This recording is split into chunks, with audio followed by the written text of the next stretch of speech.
సూర్యకుమార్ యాదవ్ తన కెరీర్లో second century IPL కెరీర్లో ఆఫ్ కోర్స్ ట్రావిస్ హెడ్ నక్క తొక్కడం కాదు, నక్కను మొత్తం తొక్కి పెట్టి డాన్స్ వచ్చినట్టుగా అనిపించింది. అన్ని ఛాన్సులు దొరికాయి.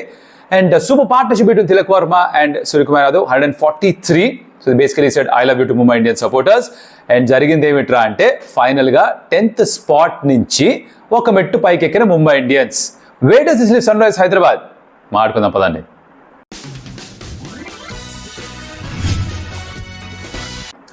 Welcome to stump tales. నా పేరు కౌశిక్. ఇప్పటిదాకా ఎప్పుడు కూడా ఈ ఛానల్కి వచ్చి ఉండకపోయి ఉంటే Kaushik Stump Tales hit the subscribe button and టచ్లో ఉంటాం మనం. ఎందుకంటే ప్రతిరోజు ఐపీఎల్ అయ్యేంత వరకు కూడా రోజు ఒక వీడియోతో వస్తాం.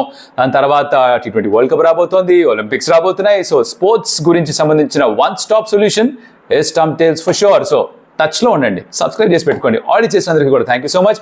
చేయాలా వద్దా అని డౌట్లో కనుక ఇంకా ఉంటే వీడియో మొత్తం చూడండి. ఎక్కడో చోట maybe I'll convince you to do that. Match జరిగింది వాకిడే స్టేడియంలో, ముంబై అడ్డా. అండ్ హై స్కోరింగ్ మ్యాచ్ గా ఉంటుందేమో అని అనుకున్న చంద్రు కూడా, ఇన్ఫాక్ట్ నేను కూడా అనుకున్నాను దట్ పిచ్ ఇస్ యూజువల్లీ కూడా they conducive to scoring some runs.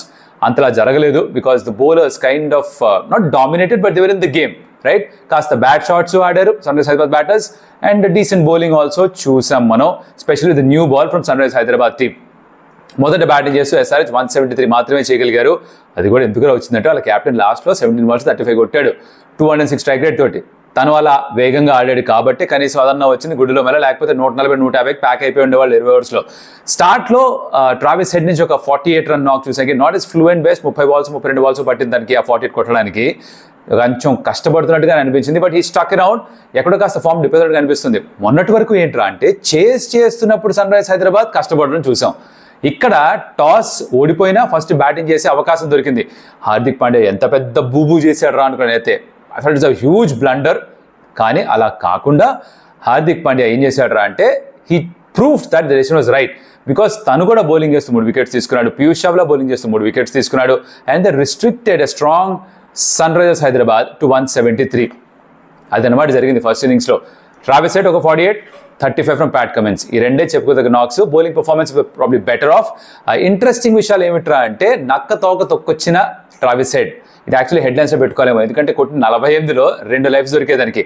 ఓసారి bowled Anshul Kamboj the debutant bowled చేశాడు, ఓవర్ స్టెప్ చేశాడు, ఫ్రీ హిట్ దొరికింది, నెక్స్ట్ బాల్ 4 కొట్టాడు. దాని తర్వాత మళ్ళీ ఓవర్ స్టెప్ చేశాడు, మళ్ళీ అది కూడా ఐ థింక్ బౌండరీకి వెళ్ళినట్టుగా. సో బేసిక్గా తర్వాత క్యాచ్ కూడా డ్రాప్ అయింది. ఎవరిది? హెడ్దే. కలిసి రావట్లే, ఆ కంబోజ్కి అసలు కలిసి రాలేదు. Third time was lucky because he got Mayank Agarwal's wickets. Debut మ్యాచ్లో ఒక వికెట్ వచ్చింది. కానీ ట్రావిస్ హెడ్ మటుకు ఇలా కూడా రన్ స్కోర్ చేయొచ్చు, ఇంత లక్ కూడా నా వైపు ఉండొచ్చు అనుకుంటాడు. జానీ బేర్స్టో ఫ్రమ్ ఇంగ్లాండ్ అనుకుంటాడు నాకేమో కొంచెం కూడా రవ్వంత అదృష్టం కూడా లేదు, ఇదేమో నక్క తొక్కడం కాదు ఫుల్ డ్యాన్స్ చేసే నక్కల గుంపుతోటి అనుకుంటారు.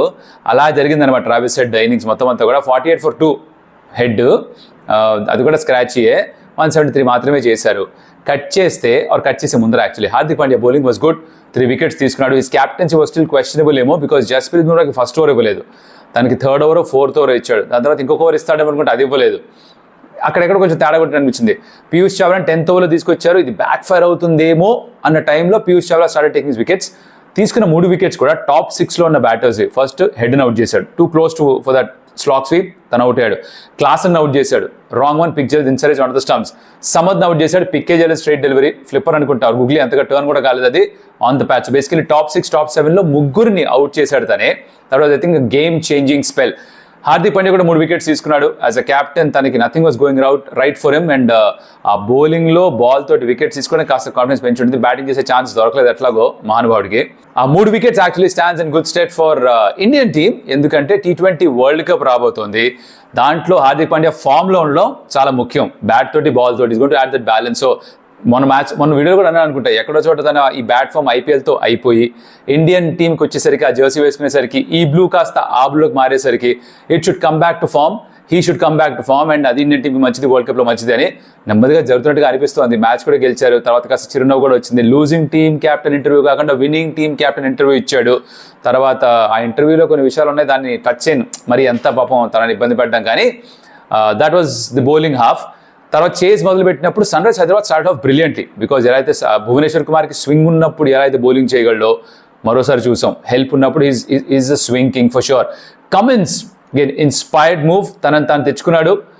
2 మెయిడెన్ ఓవర్స్ చూసాం బ్యాక్ టు బ్యాక్. భువి ఒక మెయిడెన్ ఓవర్ వేశాడు, ప్యాట్ కమిన్స్ ఒక మెయిడెన్ ఓవర్ వేశాడు, దాంట్లో వికెట్ కూడా తీసుకున్నాడు రోహిత్ శర్మ. అది నెక్స్ట్ ఓవర్లో భువి ఇంకొక వికెట్ తీసుకున్నాడు.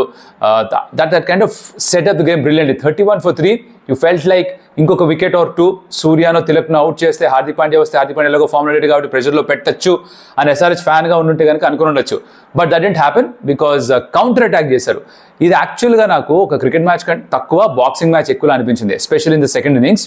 ఎందుకంటే first punch sun rise Hyderabad bowlers, counter punch my batter నుంచి, మళ్ళీ ఇంకొక పంచ్ వీళ్ళ నుంచి కౌంటర్ అటాక్ చేశారు Tilak Varma. Step out to Pat Cummins and that through covers, phenomenal shot. మళ్ళీ ఇంకో పంచ్ వీళ్ళు, ఇంకో పంచ్ సూర్యకుమార్ యాదవ్. బాక్సింగ్ మ్యాచ్లో మారిపోయింది. I think the final knockout blow of course was Suryakumar Yadav and that partnership between him and Tilak Varma. 143 runs partnership. 31 for 3 నుంచి అంత పెద్ద partnership చేయడం was something else, extraordinary stuff. ఆ నాక్ని మెచ్చుకోవాలి. బిఫోర్ వి గో టు సూర్య, తిలక్ వర్మ గురించి కూడా మాట్లాడదాం. తిలక్ వర్మ కేటర్ ఇప్పటిదాకా తన కెరీర్లో పాపం for Mumbai Indians 6 half centuries కొడితే 6 కూడా లూజింగ్ కాజెస్లో వచ్చాయి. ఈ మ్యాచ్లో హాఫ్ సెంచరీ దాకా వెళ్ళలేదు. వెళ్ళుంటే బహుశా ఆ జింక్స్ బ్రేక్ అయి ఉంటుందేమో. దట్ డెంట్ హ్యాపెన్ దో, ఎందుకంటే దాన్ని 30 runs ఎంత స్కోర్ చేసాడు, అంత మ్యాచ్ అయిపోయింది. బికాస్ పక్కన సూర్య భాయ్ ఏం చేశాడంటే ఆ ఇనిషియల్గా వచ్చిన ఓవర్ ప్యాట్ కమిన్స్ వేసినప్పుడు తడిమాడు, దొరకలేదు బాల్, అవుట్ అయితే అక్కడ అయి ఉండాలేమో. దాని తర్వాత ఛాన్స్ ఇవ్వలేదు. సూప్లా shot, scoop shot, straight drives, over covers, square cuts, late cuts అన్నీ ఆడేశాడు. బేసిక్గా వికెట్ కీపర్ పైనుంచి తప్ప fine leg to third man మొత్తం కవర్ చేశాడు. సో 60 degrees వదిలేశాడు, 300 degrees కవర్ చేశాడు ఈ ఇన్నింగ్స్లో. సూపర్ నాక్, ఎక్స్ట్రాడినరీ బ్యాటింగ్. మధ్యలో కొంచెం స్ట్రగుల్ అవ్వడం చూసుంటారు 50 చేరుకున్న తర్వాత. That kind of look like ఏదన్నా మళ్ళీ పాత నిగులు ఏమన్నా వెనక్కి వస్తుందా అని కూడా డౌట్ వచ్చి ఉండొచ్చు. తను ఏమన్నాడంటే పోస్ట్ మ్యాచ్ ఇంటర్వ్యూలో, లేదు చాలా కాలం తర్వాత, నెల రోజుల తర్వాత నేను 20 overs ఫీల్డింగ్ చేసి కూడా బ్యాటింగ్ చేశాను కాబట్టి కొంచెం స్టిఫ్ అయింది బాడీ అన్నాడు. ఇది మంచి విషయం కాదు నన్ను అడిగితే, ఎందుకంటే వరల్డ్ కప్లో మనకి ఇంపాక్ట్ సబ్స్ లేరు.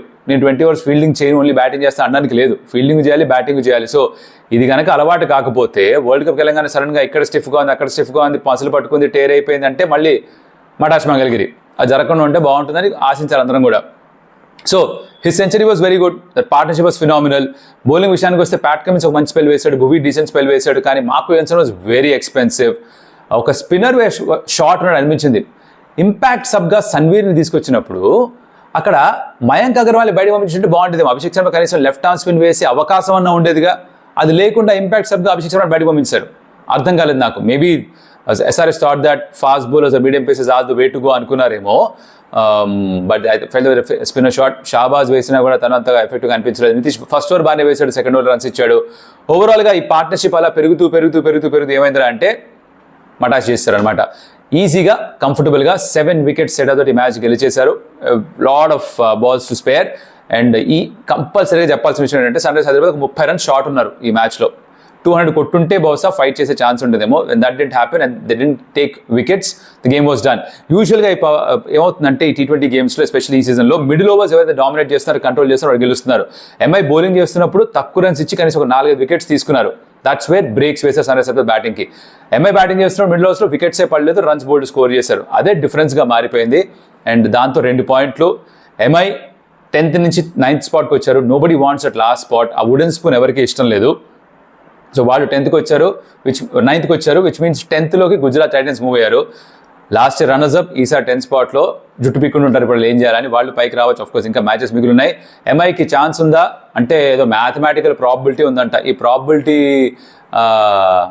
పత్తాపరం అయ్యే పని కాదు. ఇది వేరే వాళ్ళ మ్యాచ్లు రద్దయిపోయి వర్షం పడి ఫ్లడ్స్ వచ్చి ఇవేవో జరగాలేమో, లేకపోతే అయ్యే పని కాదని నాకు అనిపిస్తుంది. But anyways they would like to keep winning. That's what they can do. అది వాళ్ళ కంట్రోల్లో ఉంది. ఎస్ఆర్ఎస్ 4th spotలో ఉన్నారు. వాట్ హ్యాపెన్స్ నౌ ఇస్ వాళ్ళ దగ్గర 3 games ఉన్నాయి, కనీసం 2 గెలవాలి. 2 గెలిస్తే 16 pointsకి వస్తారు. అప్పుడు ఆ 16 could be that magical figure where you can qualify. కానీ నాకేమనిపిస్తుంది అంటే the way the things are standing at this point of time, the table is loaded at this point of time. 16th కూడా నెట్ రన్ రేట్ ఈక్వేషన్లోకి వస్తుందేమో. డీసీకి 11 games అయిపోయి వాళ్ళకి 3 matches ఉన్నాయి. 3 గెలిస్తే వాళ్ళకి 16 points వస్తాయి. కానీ అఫ్కోర్స్ 3 గెలవడం కష్టమే, బికాజ్ ఎల్ఎస్జీతో ఒక మ్యాచ్ ఉంటుంది. ఎల్ఎస్జీ 12 points ఉన్నారు, వాళ్ళు 2 గెలిచినా చాలు 16 points వస్తాయి. వాళ్ళకి 16, వాళ్ళు డీసీతో ఓడిపోయినా కూడా 16 వస్తాయి. బట్ వాళ్ళు 2 గెలవలేరుగా, ఎందుకంటే వాళ్ళు 2 గెలిచారంటే ఎస్ఆర్హెచ్ ఓడిపోయినట్టు. ఎస్ఆర్హెచ్ 1 ఓడిపోయి 2 గెలిస్తే, which is the other games are with GT and Punjab Kings, అందరూ 16లో ఉంటారు. You getting what I'm saying? So 16 3 teams ఉంటే 4th spot కోసం 16th కూడా net run rate could become factor, which means that ఐడియల్గా 3 గెలవాలి. 3 home games ఉన్నాయి ఎస్ఆర్హెచ్కి. First one LSG తోటి 8th, 16th జీటీ తోటి, 19th పంజాబ్ కింగ్స్ తోటి. 3 గెలిస్తే 18 points కంఫర్టబుల్గా దిల్ బి త్రూ. 2 గెలిస్తే నెట్ రన్ రేట్ దేవుడా. 1 గెలిస్తే గాన్ అస్సాంగే. అది జరుగుతుంది అనమాట. సో ఇంట్రెస్టింగ్గా ఈ టేబుల్ ఇప్పుడు సిచ్యువేటెడ్గా ఉంది. Again I love the fact that MI won because MI గెలిస్తేనే టేబుల్ ఇంట్రెస్టింగ్గా మారుతుంది అనుకున్న ప్రివ్యూలో, if you watch the preview. And that happened. SRH ఫ్యాన్స్కి నచ్చకపోవచ్చు అని చెప్పేది. నా కక్కుర్తి ఏంట్రా అంటే, నా సెల్ఫిష్నెస్ ఏంట్రా అంటే, బేసిక్గా నాకు ప్రతి మ్యాచ్ ఇంట్రెస్టింగ్గా ఉండాలి. 19th జరిగే డబుల్ హెడర్లో 2వ మ్యాచ్ కూడా ఇంట్రెస్టింగ్గా ఉండాలి. అది డిసైడ్ చేయాలి ఎవరు క్వాలిఫై అవుతున్నారో. నా ఇష్టం అనమాట. That's my selfish motive. So in that I wanted MI to win. That happened. ఈ మ్యాచ్ అయిపోయింది, పక్కకి వేసేసి విజిలేటర్ రావట్లేదు భయ, నాకు నేర్చుకోవాలి, ప్రాక్టీస్ చేయాలి. నెక్స్ట్ మ్యాచ్ కిందకు వస్తే ప్రివ్యూ కూడా ఆడుకుందాం. ఇక్కడ DC is taking on Rajasthan Royals. So what's at stake in this game? ఎందుకు ఈ మ్యాచ్ చూడాలి అంటే కనుక, ఆర్ఆర్ గెలిస్తే స్ట్రేట్ అవే క్యూ వచ్చేస్తుంది వాళ్ళ టీం పేరుకి పక్కన, అంటే క్వాలిఫై అయిపోతారు, రైట్? డీసీ గెలిస్తే వాళ్ళు చెప్పాను కదా 3 గెలవాలి, అప్పుడే 16 పాయింట్లు వస్తే అప్పుడే వాళ్ళు క్వాలిఫై అవ్వచ్చు. అంటే ఇది ఒక రకంగా virtual knockout game for DC. So this lot of stake for DC. RR ఇది గెలవకపోయినా కూడా, తర్వాత మ్యాచ్ గెలిచినా కూడా వాళ్ళు క్వాలిఫై అయిపోవచ్చు. But they would want to seal the deal here because ఆ ప్లే ఆఫ్స్కి వెళ్ళిన తర్వాత Jos Buttler could miss out. England players వెనక్కి వెళ్ళిపోవాలంటే పిలిచేశారు వాళ్ళ బోర్డు వాళ్ళు. ఉన్నప్పుడే లైక్ దీపం ఉండగానే ఇల్లు చక్కబెట్టుకోవాలి కదా. జాస్ బట్లర్ ఉన్నప్పుడే గెలిచేస్తూ పని అయిపోతుంది అనుకోవచ్చు వీళ్ళు, if is fit and is going to play. So ఆ క్యూ వచ్చేస్తే టెన్షన్ ఉండదు వాళ్ళకు కూడా. So RR will go hard, DC will go hard. Match Arun Jaitley స్టేడియంలో. It's been high scoring ground, so I don't expect anything else. ఓ 200 కనీసం వస్తుందేమో ఒక ఫీలింగ్. ప్లేయింగ్ లెవెన్ విషయానికి వస్తే కనుక ఢిల్లీ క్యాపిటల్స్ పాయింట్ ఆఫ్ వ్యూలో వాళ్ళు పెద్ద చేంజెస్ ఏం చేసుకోకపోవచ్చు. చాలా రోజులు మ్యాచ్ ఆడి కాస్త గ్యాప్ వచ్చింది వీళ్ళకి. ఇటుపక్క ఆర్ఆర్ గురించి మాట్లాడితే వీళ్ళు ఓడిపోయిన 2వ మ్యాచ్ అది కూడా లాస్ట్ బాలే ఓడిపోయారు. ఓడిపోయిన 2 కూడా లాస్ట్ బాల్ లాసెసే వీళ్ళకి. So it's not like they played a very bad game. బాగానే ఆడారు, they were in the hunt. It just happened that they were on the losing side. So వాళ్ళ 11th తోటే వెళ్తారు. ఆ నాండ్రే బర్గర్ ఎందుకు ఆడించట్లేదు నాకు అర్థం కావట్లేదు. ఎక్కడేదో కాంబినేషన్ తేడా కొట్టినట్టుగా ఉంది. పవల్ని ఆడిస్తున్నారు. I actually prefer Nandre Burger because with pace you can give those wickets early. ఆ పవర్ ప్లేలో అప్ ఫ్రంట్ వికెట్స్ ఇవ్వగలుగుతారు along with Trent Boult. So Burger అని తిరిగి వెనక్కి వస్తాడా చూడాలి. DC they would like everybody to fire. Jake, Fraser, McGurk, JFM fire అవ్వాలి వాళ్ళకి. ప్రితిష్ ఆడితే తను రన్స్ కొట్టాలి. రిషబ్ పంత్ నుంచి scoring runs and of course Tristan Stubbs runs కొట్టాలి. పొరెల్ ఆడితే తను నుంచి కూడా కొంచెం కాంట్రిబ్యూషన్స్ కావాలి. బౌలింగ్ డిపార్ట్మెంట్లో ఖలీల్, ఇషాంత్ వీళ్ళందరూ కూడా రన్స్ కాంట్రిబ్యూట్ చేయాలి. ముఖేష్ వీళ్ళందరూ, కుల్దీప్ వికెట్స్ తీసుకుంటే తప్ప వీళ్ళు గెలవలేరు. Trying to beat the top 2 side in the league. So DC వాళ్ళ ఏ గేమ్ తీసుకురావాలి. జరిగితే we have a good match. I want DC to win. Same reason ప్రతిరోజు చెప్పే రీజనే. డీసీ గెలిస్తే టేబుల్ ఇంట్రెస్టింగ్. డీసీ గెలిస్తే ఎస్ఆర్హెచ్ ఆడే ప్రతి మ్యాచ్ ఇంట్రెస్టింగ్, అన్ని గెలవాలి. ఎల్ఎస్జీ అన్ని గెలవాలి. డీసీ మిగతా 2 మ్యాచ్లు వాళ్ళు గెలవాలి. Which is why I think I want DC to win. But do I think it will really happen? I think it is RR's వాళ్ళ బ్యాలెన్స్ వాళ్ళ ఫేవర్లో ఎక్కువ ఉంది. It's complete all round side. Batting, bowling, fielding అన్ని డిపార్ట్మెంట్స్లో బాగా చేస్తున్నారు. బుర్ర బాగా వాడతారు. సో ఆ లాస్ట్ బాల్ లాస్ ఉన్నా కూడా I think they will bounce back. But అలా ఉన్నా కూడా ఆర్ఆర్ఏ ఫేవరెట్స్గా స్టార్ట్ చేస్తున్నా కూడా I want them to get upset one more time for the sake of the table. అదనమాట సంగతి. మీరు చూస్తుంటే కనుక ఇప్పటిదాకా మీకేం నచ్చింది ఈ వీడియోలో? ఎస్ఆర్హెచ్ మ్యాచ్ వర్సెస్ ఎంఐలో ఏం నచ్చింది, ఏ టాపిక్స్ నచ్చాయి, ఎవరి పర్ఫార్మెన్స్ నచ్చే కింద కమెంట్లో చెప్పండి. అలాగే మన ట్రావిస్ హెడ్ నక్క తోక తొక్కి రావడం దాని గురించి ఏమంటుంది అది కూడా కమెంట్లో పెట్టండి. ఇలాంటి ఫ్రేజెస్ మీ దగ్గర ఇంకేమైనా ఉంటే కమెంట్లో పెట్టండి. నేను కమెంట్లో వాడే ప్రయత్నం చేస్తాను. అక్కడ క్రెడిట్ ఇవ్వలేను, ఇక్కడ క్రెడిట్ ఇస్తా మీది వాడాను అని చెప్పేసి. బాయ్ అన్న. And subscribe to the channel sometimes because you're growing and come be a part of the journey. ఇంకొంచెం ఫాస్ట్గా గ్రో అవుదాం. అలాగే like the video, share the video to your friends. మీరు ముగ్గురికి, ఆ ముగ్గురు ఇంకో ముగ్గురికి చెప్పను, ఆ ముగ్గురు ఇంకో ముగ్గురికి జామెట్రీ ప్రోగ్రెషన్ వాడేసామంటే స్టాలిన్ సినిమాలో ఏం జరుగుతుందో తెలుసు కదా మీకు. అలా వైరల్ అయిపోవచ్చు అనమాట. అదో హెల్ప్ చేసి పెట్టండి. మరి మళ్ళీ కలుస్తా. అప్పటిదాకా కౌశిక్ సెలవు. బాయ్.